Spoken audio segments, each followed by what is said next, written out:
जय हिंद। स्वागत है आप सभी का आपके अपने YouTube चैनल अमृत एकेडमी पे।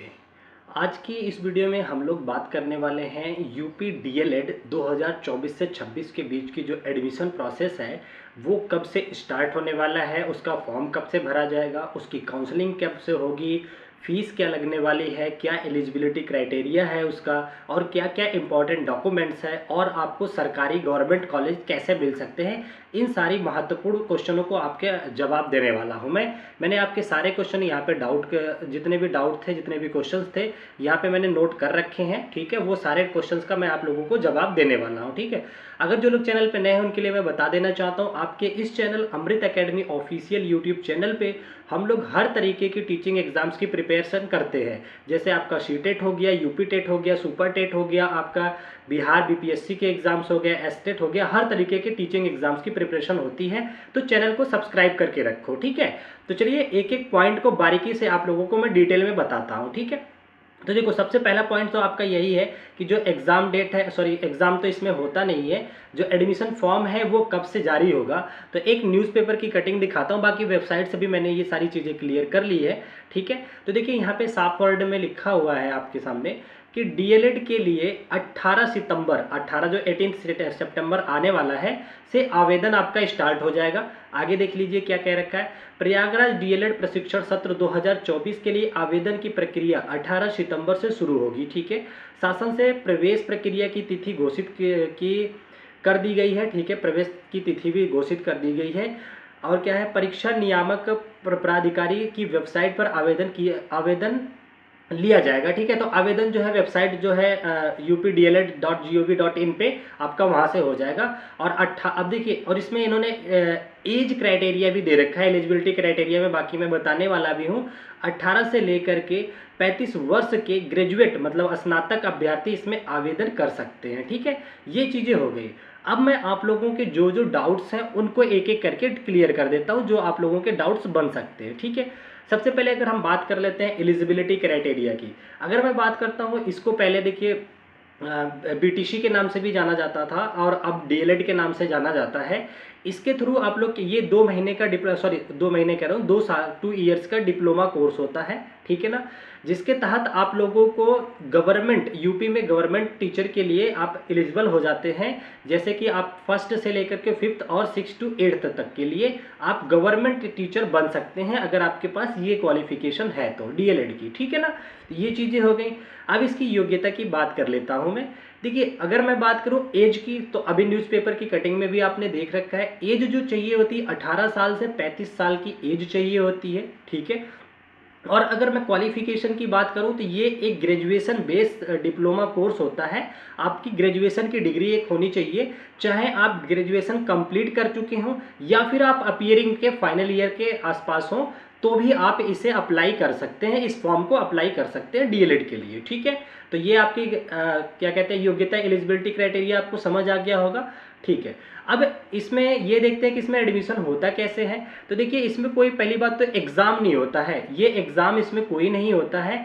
ये एक मेरिट बेस्ड एडमिशन लेता है जो संस्थान है। इसमें क्या होता है, आपकी मेरिट देखी जाती है। वो मेरिट कौन कौन सी किसकी किसकी ली जाती है उसको मैं बता देता हूँ।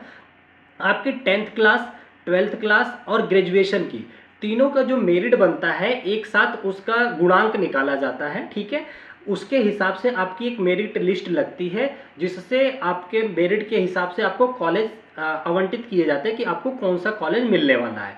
तो एक बात तो ये कंफर्म होगी कि इसमें कोई भी एंट्रेंस एग्जाम नहीं होता, आपका मेरिट बेस है जो है एडमिशन होता है। ठीक है, अच्छा एक डाउट ये रहता है कि सर हमें गवर्नमेंट कॉलेज कैसे मिल सकता है। तो देखिए, गवर्नमेंट कॉलेज में अगर आपको एडमिशन चाहिए, जिसको कि डाइट के नाम से जाना जाता है, तो आपकी जो मेरिट होनी चाहिए, आपकी जो टोटल मतलब कि 10th क्लास, 12th क्लास और ग्रेजुएशन का जो टोटल गुणांक बनना चाहिए वो 240 या उससे प्लस बनेगा, तो आपको गवर्नमेंट की सीट, गवर्नमेंट कॉलेज यानी कि डाइट आपको मिल सकती है। ठीक है ना, फॉर एग्जाम्पल जैसे मान लो अगर आपके 10th क्लास में 80 मार्क्स हैं और 12th में भी आपकी जो गुणांक बन रहा है वो भी 80 बन रहा है परसेंटेज। ठीक है, और ग्रेजुएशन में भी 80 बन रहा है, तो 8 या 24 तो 240 नंबर ये आपके बन गए ना, गुणांक आपका 240 आ गया। तो आपको इस बेसिस पे आपकी मेरिट जो है गवर्नमेंट कॉलेज के लिए आप एलिजिबल हो जाते हैं। ठीक है, यहाँ तक किसी को कोई दिक्कत नहीं है। अच्छा, अब हम आगे थोड़ा सा बढ़ चलते हैं, आपके और इम्पोर्टेंट पॉइंट जो है अब ये देखिए, जैसे बीएड होता है, कुछ जगह पे सेमेस्टर प्रणाली हो चुकी है, कुछ जगह के ईयर प्रणाली हो चुकी है। उसी तरीके से अगर हम इसकी देखिए बात करें बीटीसी यानी कि डीएलएड की, तो ये ईयरली नहीं इसका एग्जाम होता है, इसका सेमेस्टर एग्जाम प्रणाली होता है। ठीक है ना। आपके 2 साल में 4 सेमेस्टर कराए जाते हैं, आपको चारों सेमेस्टर में अलग अलग सब्जेक्ट होते हैं, उसको क्वालिफाई करना होता है। ठीक है, हर 6 महीने के आसपास आपको एग्जाम देखने को मिलता है। तो ये एक सेमेस्टर प्रणाली होती है, ये बात आप समझ गए। अच्छा, और पांचवी बात जो आप लोगों के सामने है वो है फीस इसमें कितनी लगती है।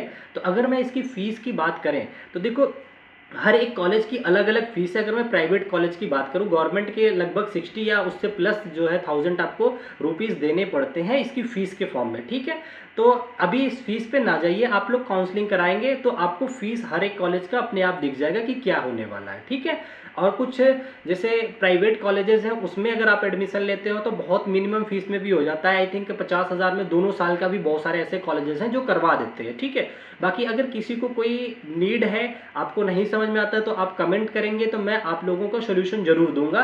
ठीक है, कैसे काउंसलिंग करानी है, क्या फीस होना चाहिए, कौन सा कॉलेज बेस्ट है, कुछ भी आप लोगों के डाउट होते हैं तो आप कमेंट कीजिएगा। ठीक है, अब हम आ जाते हैं मोस्ट इंपॉर्टेंट पॉइंट जो कि डॉक्यूमेंट्स की है, कि क्या क्या डॉक्यूमेंट्स लगते हैं एडमिशन्स के लिए या काउंसलिंग के लिए। ठीक है, तो देखिए, सबसे पहला जो आपके पास डॉक्यूमेंट्स होना चाहिए उसमें आपका क्लास 10th की सर्टिफिकेट होनी चाहिए, क्लास 10th की मार्कशीट होनी चाहिए, आपकी 12th की मार्कशीट होनी चाहिए, बीए बीएससी आपने जो भी ग्रेजुएशन कर रखा है, ठीक है ना, 2 साल 3 साल 4 साल का जो भी ग्रेजुएशन है आपका, उसके सारे डॉक्यूमेंट्स आपके पास अवेलेबल होने चाहिए।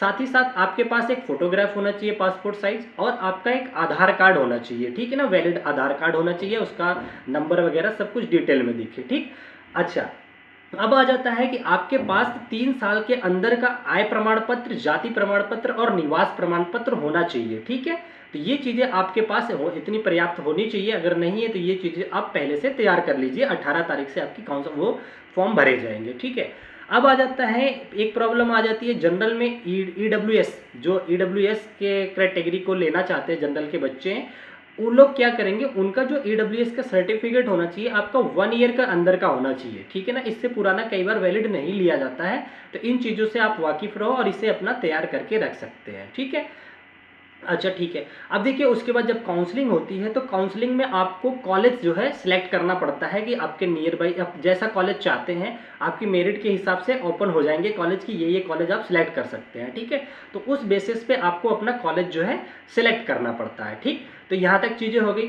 जब आप डीएलएड कोर्स कंप्लीट कर लेते हैं उसके बाद आपको देना पड़ता है सीटेट या फिर स्टेट टेट। जैसे कि यूपी में चलता है यूपी टेट, आपका बिहार में चलता है बीटेट, और हरियाणा का टेट होता है, हर एक स्टेट का अपना होता है, और साथ में सीटेट का होता है। ठीक है, आपको अगर इसके बाद जो तैयारी कराई जाती है वो हम लोग तैयारी कराते हैं, सीटेट की तैयारी कराया जाता है आप लोगों को, पेपर 1 पेपर 2 के लिए, अदर स्टेट की भी तैयारी कराई जाती है। ठीक है, तो आई होप आप लोगों को सारी चीज़ें अच्छे से क्लियर हो गई होंगी। इसके बाद कोई भी डाउट रहता है तो आप लोग कमेंट करके पूछ सकते हैं, जो भी आप लोगों की ज़रूरत होगी वो हम खुद कर देंगे। ठीक है, अगर ज़रूरत पड़ी तो हम आपको फॉर्म भी फिल करके दिखा देंगे कि कैसे फॉर्म भरा जाता है, अगर आप लोग कमेंट करते हैं तो।